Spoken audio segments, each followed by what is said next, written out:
Assalamualaikum warahmatullahi wabarakatuh. Apa kabar anak-anak kelas 7 C dan D yang diridhoi Allah? Mudah-mudahan kalian selalu sehat walafiat.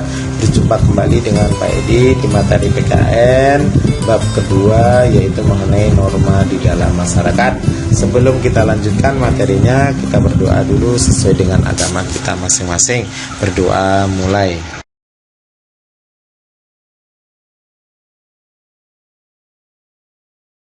Selesai, kita lanjutkan ya anak-anak materinya. Hakikat norma dan peraturan. Manusia adalah makhluk sosial, di mana artinya manusia itu tidak bisa hidup secara sendiri.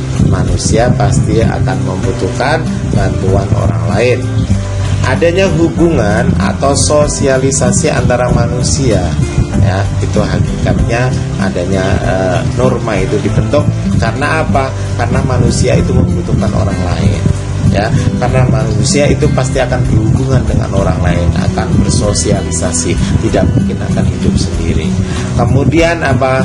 Dengan adanya kebutuhan manusia tersebut, maka perlu adanya aturan di dalam hubungan, perlu adanya aturan ketika manusia yang satu bersosialisasi dengan manusia yang lain. Karena apa? Ditakutinya akan terjadi adanya benturan-benturan, perselisihan atau ditakutinya nanti adanya pelanggaran hak setiap manusia. Ya, resikonya di situ. Selanjutnya, manusia dan masyarakat. Manusia sebagai makhluk monodualis, yaitu dua tetapi satu, yang artinya sebagai individu, yaitu manusia itu ada dua, yaitu monodualis, dua dalam satu, yaitu pertama adalah sebagai makhluk individu, kemudian yang kedua adalah sebagai makhluk sosial. Sebagai makhluk individu adalah manusia sebagai pribadi yang memiliki kebutuhan yang membutuhkan orang lain. Kemudian sebagai makhluk sosial, manusia tidak bisa hidup sendiri, pastinya membutuhkan bantuan orang lain. Ya, di sini manusia juga sebagai makhluk zoopolitikon, artinya manusia pada dasarnya ingin bergaul dan berkumpul bersama sesama manusia, ya, berkumpulnya manusia untuk memenuhi kebutuhan hidupnya, hajat dalam kehidupan sehari-harinya, maka dibutuhkannya adanya aturan. Unsur-unsur di dalam norma. Yang pertama yaitu unsur yang pertama sebagai sumber, yaitu dari mana asal norma verbal yang kita ketahui, ya. Yang pertama yaitu sumber, yaitu dari mana asal norma tersebut. Kemudian yang kedua yaitu sifat, yaitu syarat kapan norma tersebut akan berlaku. Kemudian unsur yang ketiga yaitu tujuan, yaitu untuk apa norma itu dibuat. Kita lanjutkan. Pengertian norma. Norma adalah aturan yang dibuat untuk mengatur kehidupan manusia agar kehidupannya aman dan tentram. Norma itu ada dua, yaitu norma yang tertulis dan norma yang tidak tertulis. Yang tertulis itu seperti apa? Yaitu seperti peraturan desa, peraturan lingkungan, RT, RW. Kalau di sekolah berarti peraturan yang ada di sekolah dan lain sebagainya. Kemudian yang tidak tertulis itu seperti apa? Seperti adanya adat istiadat suatu daerah, ya. Itu yang tidak tertulis tetapi ada di dalam masyarakat.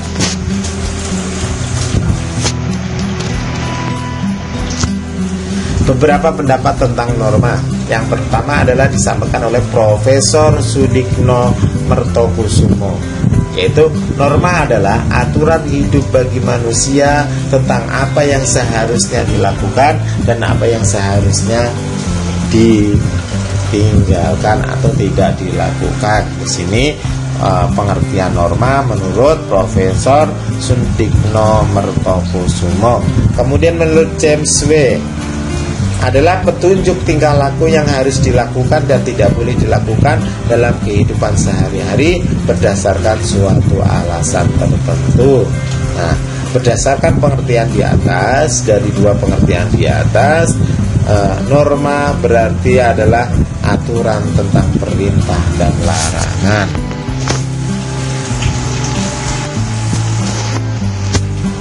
Nilai sebagai sumber norma. Sifat-sifat nilai. Nilai yang pertama, nilai itu adalah suatu realitas abstrak dan ada dalam kehidupan manusia. Kemudian yang kedua, nilai memiliki sifat normatif, yaitu mengandung harapan, cita-cita, dan lain sebagainya. Kemudian yang ketiga, nilai sebagai daya dorong dan manusia sebagai pendukung nilai tersebut. Contoh-contoh nilai. Jenis nilai menurut Notonegoro. Yang pertama adalah nilai material, yaitu yang berkaitan dengan kebutuhan pokok manusia, makanan, air, minuman, dan sebagainya. Kemudian nilai vital, yaitu kebutuhan manusia untuk sebuah kegiatan. Kemudian yang ketiga adalah nilai kerohanian. Nah, di sini adalah contoh nilai menurut Notonegoro. Kemudian nilai secara filsafat, yaitu nilai logika, yaitu mengenai benar dan salah. Kemudian nilai estetika, segala sesuatu yang harus dirasakan. Kemudian yang ketiga yaitu nilai etika atau moral di dalam agama gitu. Ya, nilai etika atau moral yaitu yang berkaitan dengan baik dan buruk, ya. Itu juga ada di dalam agama. Berkaitan dengan moral itu juga diperintahkan di dalam agama.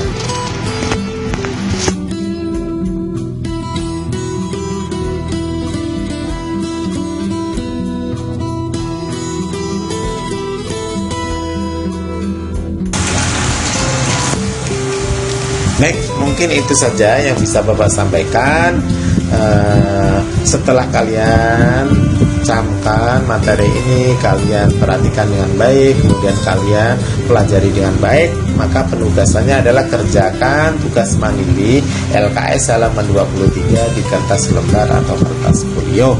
Mungkin itu saja yang bisa Bapak sampaikan. Akhirul kalam, wassalamualaikum warahmatullahi wabarakatuh.